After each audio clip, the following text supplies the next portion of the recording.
한국 교회에는 여성들이 많습니다.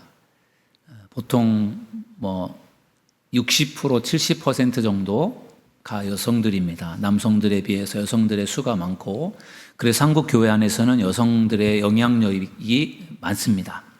그 여성들의 영향력 중에서도 아마도 이 여선교회의 영향력이 굉장히 큰 것 같습니다. 그래서 오늘도 헌신 예배를 드리는 시간인데, 우리 각 여선교회 회장님들, 또 총여선교회 회장님, 또 임원들 이렇게 예배를 드리는데, 총여선교회, 또 여선교회가 교회 안에서 감당하는 그러한 사역들이 참 많습니다. 정말 교회 청소도 맡아서 해주시고, 또 주일에 맛있는 음식 식당에서 음식도 만들어 주시고, 또 정리해 주시고 봉사해 주시고 이렇게 하시는 우리 여성분들의 수고와 헌신으로 교회가 든든하게 세워지는 것 같습니다. 정말 그 봉사의 자리에서 혼자서 일하는 것이 아니라 같이 회원들과 일한다고 할 때 그게 쉬운 일이 아닙니다. 그래서 특히 선교회장님들이 각 선교회별로 이렇게 대표자로 세워주셨는데, 여러분들이 선교회장님들을 잘 도와주시고, 또 선교회장님들이 기쁘고 열심히, 기쁜 마음으로 열심히 사역할 수 있도록 협력해 주시기를 간절히 부탁드리겠습니다. 그래서 우리 교회, 여선교회, 우리 총여선교 임원들이 정말로 하기 싫은 것 억지로 하는 게 아니라 정말 기쁜 마음으로 열심히 사역을 감당하셔서 그분들 때문에 교회가 더 든든히 세워지고, 그분들은 또 총여선교회 임원으로서 또 여선교회 임원으로서 사역하면서 더 하나님이 주시는 믿음과 또 풍성한 복을 받을 수 있기를 주님의 이름으로 축원합니다. 오늘은 하나님을 기쁘시게 하는 인생, 이러한 제목을 가지고 말씀을 좀 나누려고 합니다. 요즘 이제 새벽 예배 시간에 잠언의 말씀을 나누고 있는데, 며칠 전에 잠언 10장 말씀을 읽는데 제 마음속에 이렇게 좀 많이 찔림이 되었던 말씀, 많이 와닿았던 말씀이 있어서 그 말씀을 중심으로 여러분들과 같이 좀 은혜를 좀 나누려고 합니다. 그 말씀은 다름 아닌 잠언 10장 1절 말씀이었습니다. 지혜로운 아들은 아비를 기쁘게 한다. 아까 우리가 읽었던 본문 말씀 속에 잠깐 다시 한번 보시면은 이 말씀에 보면은 솔로몬의 잠언이라, 지혜로운 아들은 아비로 기쁘게 하거니와 미련한 아들은 어미의 근심이 이니라. 아멘. 지혜로운 아들은 아비를 기쁘게 한다. 아비로 기쁘게 한다. 미련한 아들은 어미의 근심이 된다.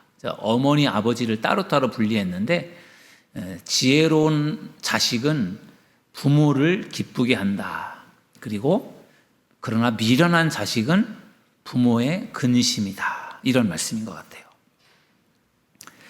저는 이 말씀을 읽으면서 나는 과연 나의 부모님을 기쁘게 해드렸는가, 그런 생각을 좀 하게 되었어요. 설교하면서도 제 마음속에 그런 생각이 들었고, 설교를 하고 나서도 그런 생각이 좀 들어서 좀 더 많이 생각을 해보았습니다.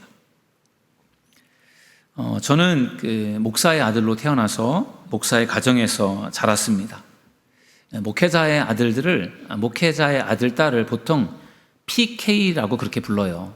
영어로 Pastor's Kids, 이래서 목회자의 자식들이다, 목회자의 자녀들이다, 그래서 PK라고 그렇게 말해요. 그리고 그 선교사의 자녀들은 MK라 그래서 미셔너리 키즈 이렇게 부릅니다. 그래서 MK, PK 이렇게 부르는데, 아무튼 PK로 목회자의 자녀로 자랐는데, 이제 목회자의 자녀들은 기본적으로 부모에게 누를 끼쳐서는 안 된다, 그런 기본적인 생각이 있어요. 그래서 어려도 아버지가 목회하는데 내가 목회자 아들로서 내가 잘못하면 아버지에게 누가 되니까 뭔가 행동거지를 바르게 하려고 늘 신경을 씁니다. 그래서 사실 목회자의 자녀로 살아간다는 것이 사실은 그렇게 쉽지는 않아요. 교인들 눈치도 봐야 되고, 또 어리지만 또 실수하지 않으려고 이렇게 애를 쓰거든요. 그래서 때로는 목회자 자녀로 산다라고 하는 것이 참 정말 목사님의 자녀로 살아간다는 것이 참 기쁘고 좋은 일이지만 때로는 부담이 되는 일이기도 해요. 저는 성격이 좀 내성적이고 좀 뭐랄까요? 좀 내성적이기도 하고 좀 온순하기도 하고 그래서 학교를 다닐 때도 친구들하고 싸워본 적이 거의 없어요. 별로 싸우지 않는 그런 스타일입니다. 그리고 저는 제가 스스로가 알아서 일을 하는 그러한 사람이에요. 누가 시켜서 일을 하는 게 아니라 제가 알아서 일을 하는 그러한 스타일입니다. 그래서 뭐 어릴 때도 그렇고 뭐 중고등학교 뭐 청년 이렇게 결혼하기 전까지 부모님을 속썩여 본 일이 거의 없어요. 뭐 사고를 치거나 문제를 일으키거나 그런 적이 없습니다. 그게 저의 성격이기도 하고 성품이기도 하고 또 목회하는 부모님에게 내가 누를 끼치면 안 된다라는 그런 의식이 강하기 때문에 더 조심했던 것 같습니다. 저는 19살 때 부모님의 이제 곁을 떠나서 객지 생활을 시작했습니다. 그리고 25살에 이제 장교로 군대에 입대를 했고 그러면서 그때부터는 부모님으로부터 독립을 했습니다. 군복무 중에 결혼을 했고 30살에 제대를 해서 강화에서 이제 목회를 시작했습니다.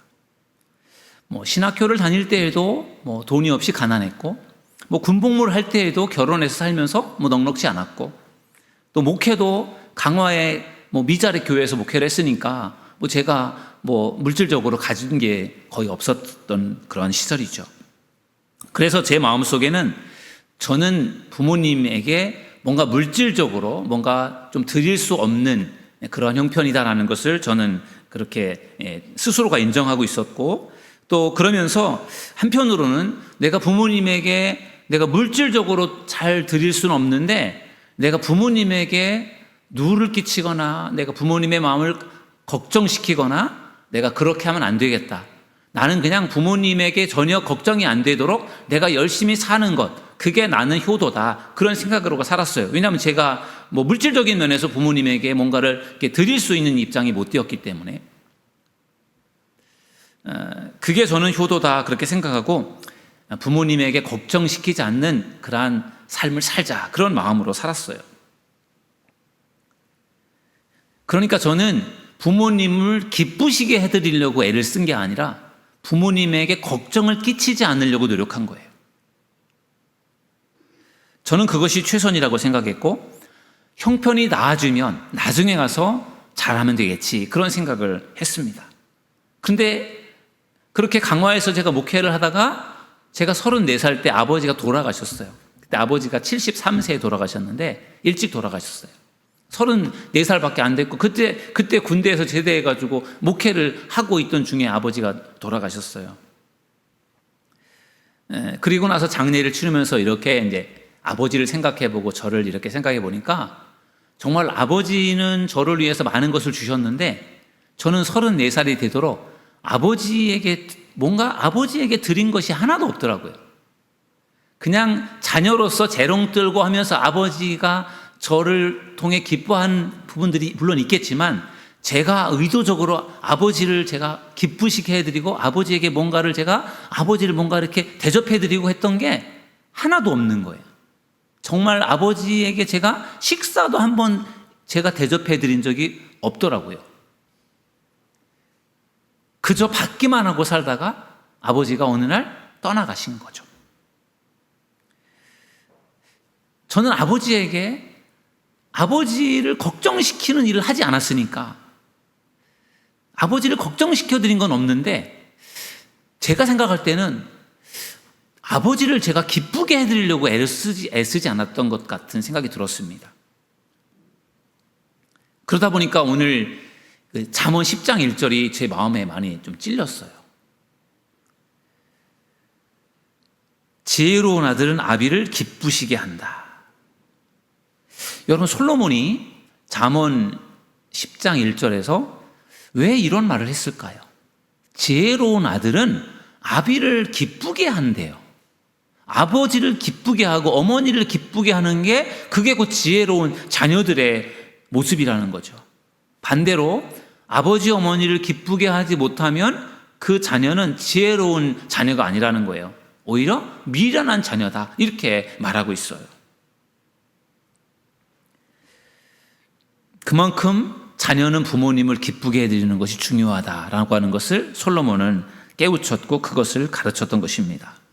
오늘 또 하나의 성경 본문 고린도후서 5장 9절의 말씀은 비슷한 말씀인데, 주님을 기쁘시게 하는 자가 되라, 이렇게 바울이 고린도 교회 성도들에게 권면을 합니다. 제가 아버지를 기쁘시게 해드리지 못했다라고 하는 그런 말씀을 여러분들에게 드렸는데, 여러분들은 과연 어떤 것 같아요? 여러분의 육신의 부모님을 기쁘시게 해드린 것 같습니까? 또한 고린도후서에 나오는 것처럼 우리가 하나님을 정말 기쁘시게 해드리는 자로서 우리가 얼마나 노력했는지 한번 여러분 자신을 한번 돌아보시면 좋을 것 같아요. 혹시 여러분들도 저처럼 내가 아직 어리니까, 내가 뭐 가진 것이 없으니까 내가 그냥 부모님에게 폐를 끼치지 않고, 그냥 내가 부모님을 걱정시키지 않고 내가 그냥 잘 내가 열심히 살아서 문제를 안 일으키고 아무런 사고를 안 치고 그냥 성실하게 잘 살면 그게 잘하는 것이다, 이렇게 저와 같은 생각을 가지고 계신 분들도 분명히 있을 거라 생각이 들어요. 물론 저는 그렇게 사는 것도 중요하다고 생각을 합니다. 제가 그렇게 살았으니까요. 부모님에게 걱정 안 끼치고 그냥 신경 안 쓰도록 내가 잘 살면은 그게 곧 부모님을 도와드리는 것이다. 그것도 일부분은 맞는 것 같아요. 그런데 그것이 부모님을 걱정시키지 않는 것이고 부모님에게 피해를 안 드리는 것이지, 그게 부모님을 기쁘시게 하는 건 아니라는 거예요. 여러분, 부모님을 기쁘게 하는 것, 부모님에게 걱정을 안 끼치는 것 다르잖아요. 하나님을 기쁘시게 해드리는 것, 하나님에게 뭔가 걱정을 안 끼치는 것 다르단 말이에요. 여러분, 과연 여러분들은 하나님을 어떻게 기쁘시게 해드리려고 노력하고 계십니까? 내가 죄를 안 지으면 하나님 앞에 내가 누를 안 끼치는 것이고, 내가 하나님이 나한테 주신 은혜가 많으니까 내가 정말로 그 은혜를 다 보답할 수는 없지만 내가 그래도 정말 조그마한 믿음이라도 가지고 내가 그래도 믿음의 길을 이렇게 걸어가면은 그래도 하나님이 나를 미워하시진 않겠지. 내가 죄만 안 지으면 하나님께서 나를 그래도 미워하시진 않겠지. 우리가 하나님을 기쁘시게 해드리는 그러한 일에 비전을 두기보다는 내가 어떻게 하면 하나님을 근심시키지 않을까, 내가 어떻게 하면 하나님 앞에 혼나지 않을까, 내가 어떻게 하면 하나님 앞에 두들겨 맞지 않을까, 우리는 자꾸만 그런 생각을 가지고 살아갈 때가 참 많아요. 그런데 하나님이 원하시는 것은 그게 아니라 하나님을 기쁘시게 하는 것. 여러분, 하나님을 기쁘시게 하는 것이 우리가 하나님 앞에 할 수 있는 최선임을 믿으시길 주님의 이름으로 축원합니다. 하나님을 기쁘시게 하려면 과연 우리는 어떻게 해야 될까요? 오늘 본문으로 읽진 않았는데 이사야 55장 8절 말씀에 이런 말씀이 나와요. 이는 내 생각이 너희의 생각과 다르며 내 길은 너희의 길과 다름이니라. 여호와의 말씀이니라. 아멘. 여러분, 이 말씀에 보면은 하나님께서 하나님의 생각과 우리들의 생각이 다르다라는 말씀을 하고 있어요. 굉장히 중요한 말씀이에요. 하나님이 생각하는 거와 우리가 생각하는 것이 달라요.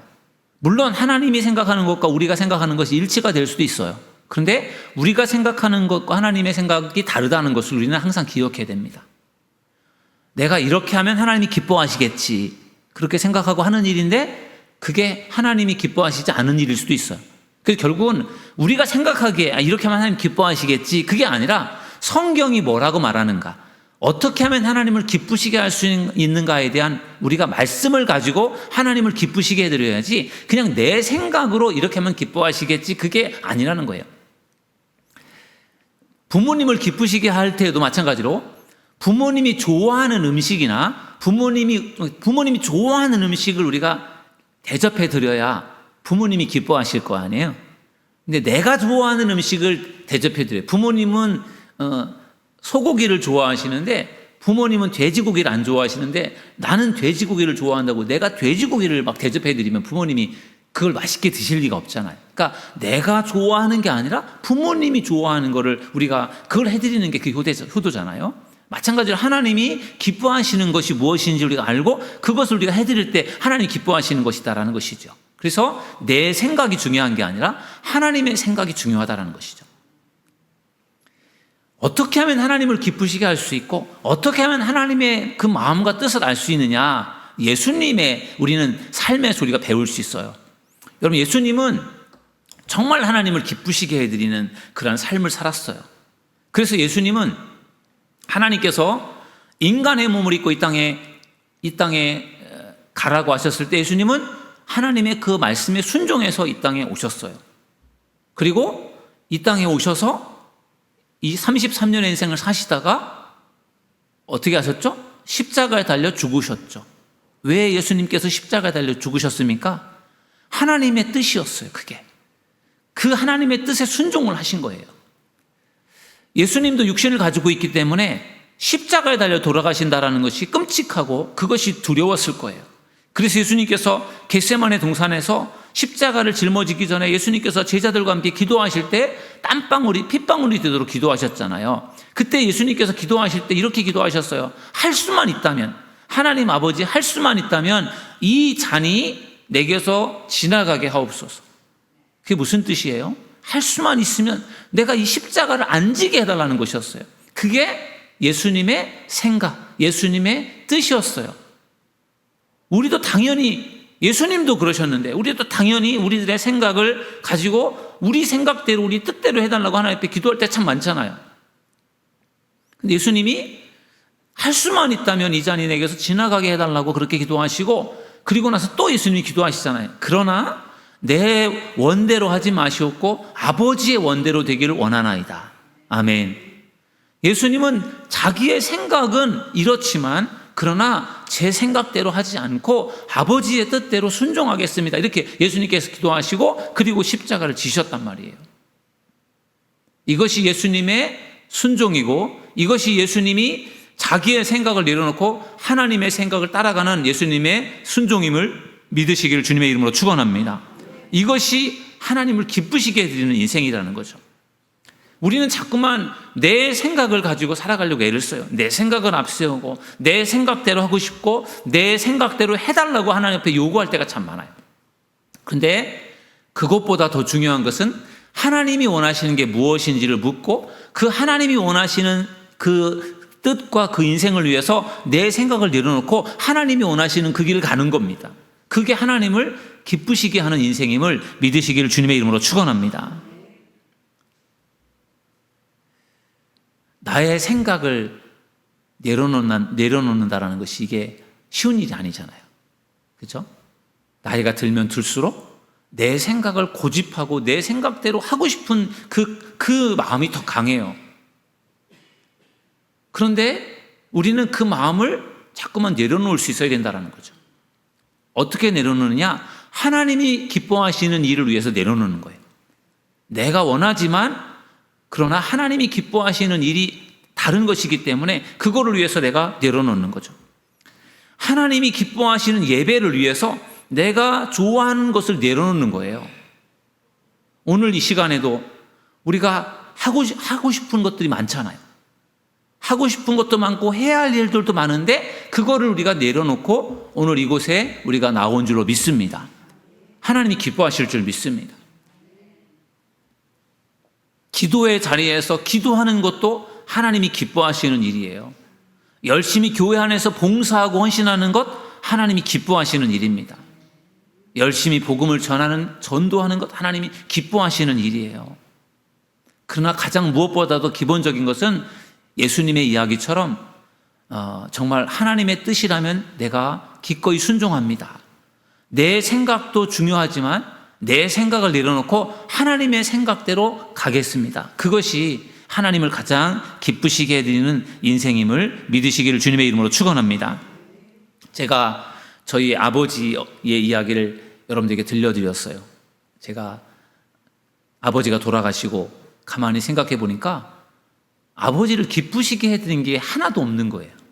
늘 아버지에게 받기만 했지 아버지를 위해서 내가 뭔가를 드린 게 하나도 없어요. 저는 아직은 내가 어리니까, 아직 내가 신학생이니까, 아직 내가 돈을 많이 벌 수 있는 그런 게 못 되니까, 내가 아직 군복무 중이니까, 내가 아직도 작은 교회, 미자리 교회에서 내가 목회를 하고 있으니까 나는 아버지를 기쁘시게 해드릴 수 있는 게 없다라고 생각을 했던 것 같아요. 근데 뭐 돈으로만 기쁘시게 해드릴 수 있는 건 아니잖아요. 늘 받기만 했는데 나는 드린 게 하나도 없는 것 같아서 굉장히 죄송하고 미안했는데, 우리가 잘못하다가는 하나님 앞에서도 그럴 수 있지 않을까 그런 생각이 들어요. 하나님은 모든 것을 다 가지고 계신 분이잖아요. 우리가 하나님 앞에 뭐 헌금을 안 드린다고 해서, 헌금을 드린다고 해서 하나님이 그 돈을 가지고 뭐 엄청난 일을 하시는 것도 아니고, 하나님은 또 엄청나게 많은 것들을 다 가지고 계신 분인데, 우리가 어떻게 하면 하나님을 기쁘시게 할 수 있을까? 성경은 하나님이 기뻐하시는 일들이 무엇인지를 기록하고 있어요. 그래서 우리가 성경을 읽으면서 하나님이 뭘 기뻐하실까? 그것을 우리가 찾아서 그것을 우리가 하나님 앞에 실행한다면 하나님께서 기뻐하실 줄로 믿습니다. 과연 여러분은 하나님을 기쁘시게 하는 사람인 것 같습니까? 아니면 하나님께 근심을 드리는 사람인 것 같습니까? 여러분 자신을 한번 오늘 이 밤에 한번 생각해 보세요. 나는 과연 하나님을 기쁘시게 하는 사람인가? 나는 하나님을 늘 근심케 하는 사람인가? 나는 내 생각대로 고집하고 주장하면서 내 생각대로 해달라고 하나님 앞에 주장하는 사람인가? 내 생각을 내려놓고 아버지의 생각대로 내가 순종하며 가려고 하는 사람인가? 여러분 자신을 돌아보면서 오늘 이 밤에 하나님을 기쁘시게 하는 사람이 되기로 결단하는 여러분들이 되기를 주님의 이름으로 축원합니다. 그것이 가장 귀한 일입니다.